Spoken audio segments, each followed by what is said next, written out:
In today's video, I'm going to teach you how to create a logo for your business using Microsoft PowerPoint.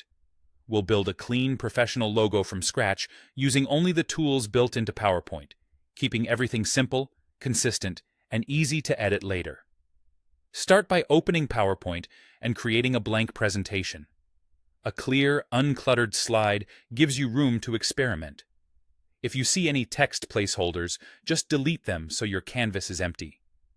Next, head to Insert, then Shapes, and choose shapes that fit your brand's personality.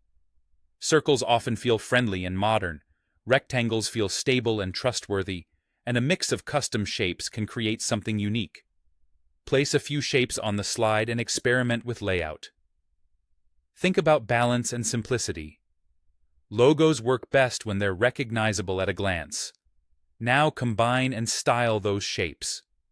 Select a shape, go to Format, and use Shape Fill to set your colors.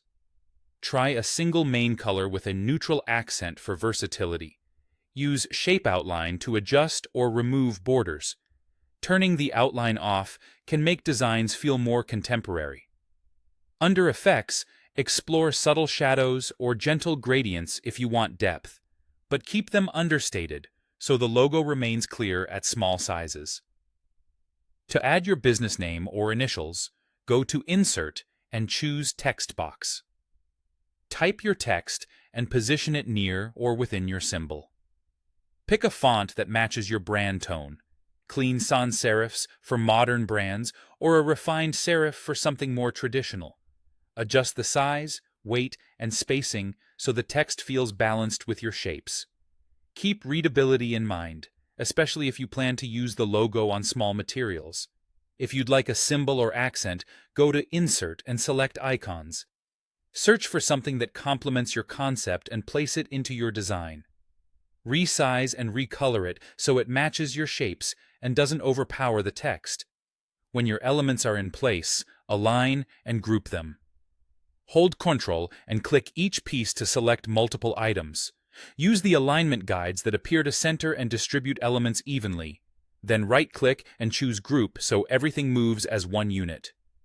Grouping keeps your layout locked while you make final adjustments. Finally, resize and refine. Drag from the corners to scale proportionally, and test your logo both large and small to ensure it remains legible and balanced. Make small tweaks to spacing, color intensity, and effects until it feels cohesive. And that's it. Your PowerPoint-built logo is ready to represent your brand.